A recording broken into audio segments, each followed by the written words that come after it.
The rise nobody expected. In the echo of fading dynasties and collapsing superteams, two names emerged, softly at first, then thunderously loud: the Oklahoma City Thunder and the Indiana Pacers.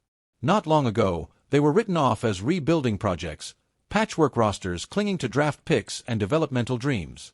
But 2025 had a different script in mind. This wasn't just a finals matchup, it was a revolution.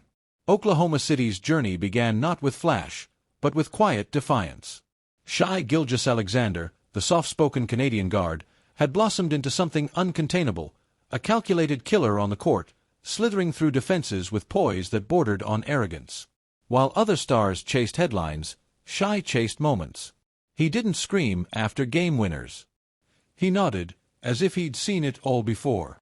Beside him, Chet Holmgren stood like a myth made real. Once doubted for his wiry frame and fragile footwork, now he patrolled the paint like a sentinel. With every block, every feathery three-pointer, he answered critics with silence more damning than any words. Around them, the Thunder's roster hummed with rhythm: Lou Dort's bruising defense, Jalen Williams' breakout flair, and a bench that played like it had something to prove. Because they did.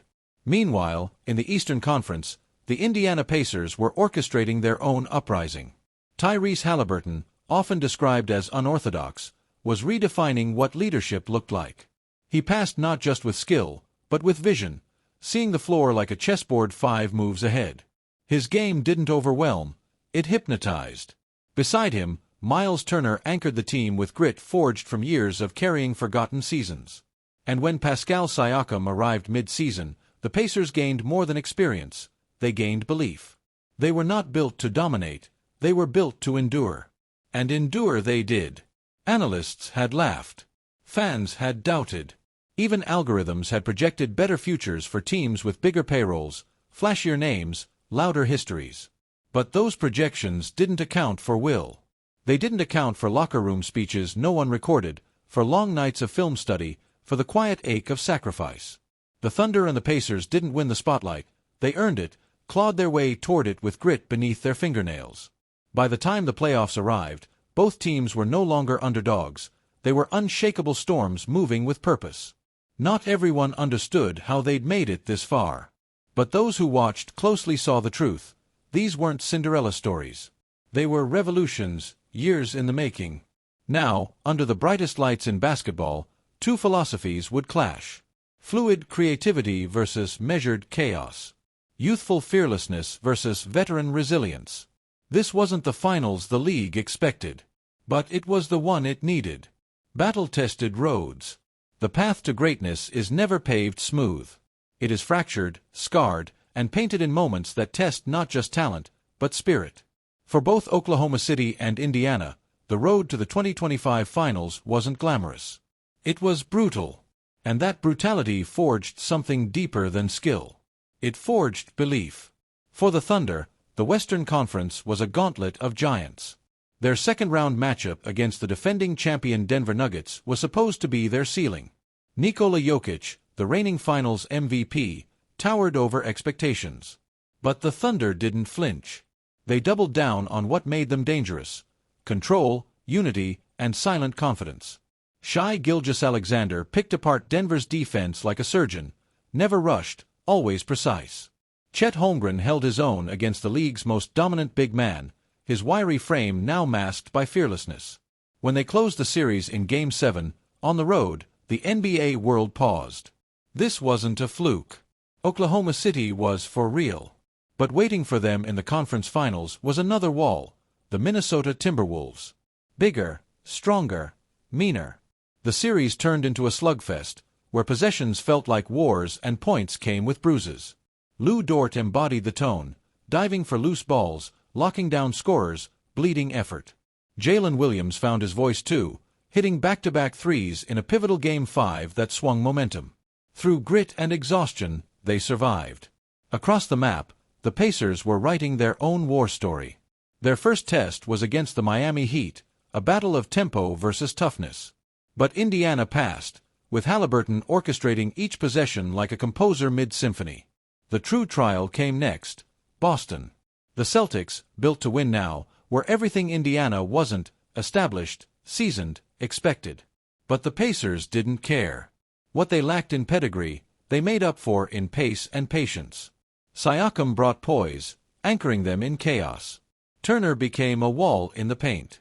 And Haliburton, bruised from a Game 2 fall, played through pain, limping between brilliance. In Game 6, with their season on the line, Haliburton delivered a 40-point masterpiece. He didn't celebrate. He pointed to the floor and shouted, "This is our house." And it was. Both teams came into the finals battered but whole, refined by adversity. Every cut and collision along the way had hardened their identity. They hadn't coasted to this stage. They had clawed.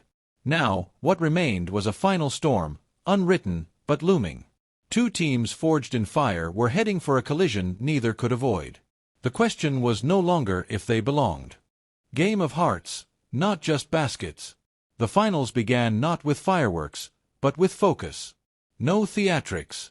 No flashy entrances. Just two teams locked in a silent understanding. This was not just a series. It was a proving ground. Game 1 tipped off in Oklahoma City, and from the opening possession, the Thunder imposed their tempo. Shai Gilgeous-Alexander moved like a shadow, never hurried, never panicked. With every mid-range jumper and calm drive to the rim, he reminded the world why whispers of MVP had followed him all season. Holmgren, wiry and locked in, denied Indiana at the rim like a ghost in the paint. The Thunder took the opener, convincing and clinical. But Indiana responded, not with panic, but precision. Game 2 shifted. Tyrese Haliburton controlled the game like a puppeteer, pulling strings others couldn't see. He weaved through defenders, delivered impossible assists, and buried clutch threes with an expressionless calm that defied the moment. The Pacers stole the game on the road, silencing Paycom Center and sending the message, "We're not here to witness, we're here to win."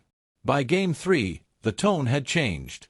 Now, it wasn't just basketball. It was personal. Elbows flew. Words were exchanged. Pascal Siakam's veteran presence was everywhere, breaking up scuffles, calming nerves, anchoring huddles. Miles Turner controlled the paint like a man possessed, contesting everything, barking orders, setting bone-rattling screens. The Pacers rode the energy of their home crowd to a gritty win, taking the series lead. Oklahoma City answered in Game 4, but not with rage, with rhythm. Jalen Williams came alive, slashing through Indiana's defense like a blade through fabric. The bench erupted as Isaiah Joe knocked down 4 straight threes in a fourth-quarter blitz. The series was tied again. Not even the fans knew what to expect anymore. Game 5 was something else entirely. An overtime thriller in Oklahoma. Both teams battered, bodies diving across the hardwood. Coaches out of plays. Players out of gas. With 12 seconds left in OT, the score was tied. The crowd stood. The ball found Shai. He didn't call for a screen. He waved everyone off. One-on-one against Haliburton, the league's two quietest killers stood alone at the top of the arc Shai drove. Haliburton held his ground. Fadeaway jumper. Back rim. Siakam grabbed the rebound, called timeout. Pacers ball. 6 seconds. Haliburton brought it up, but OKC trapped him. He dished it. Corner 3. Nembhard. Bang. Pacers steal Game 5. There was no celebration, just heavy breaths and exhausted bodies. But somewhere beneath the fatigue was the recognition. They were making history. Now, the Pacers stood one win away. Legacy written in silence. Game 6. Gainbridge Fieldhouse pulsed with anticipation, every seat filled, every eye fixed on a stage balanced between glory and heartbreak. Indiana could smell it. Just one more win. Oklahoma City, meanwhile, stared into elimination's eyes without flinching. For both, the margin between triumph and tragedy had never felt thinner. The first quarter was chaos masked as basketball. Bodies collided, shots rimmed out, tension leaked from every possession. Haliburton opened the scoring with a floater, but it wasn't long before Shai answered, gliding through defenders, scoring without force, as if time itself bent to his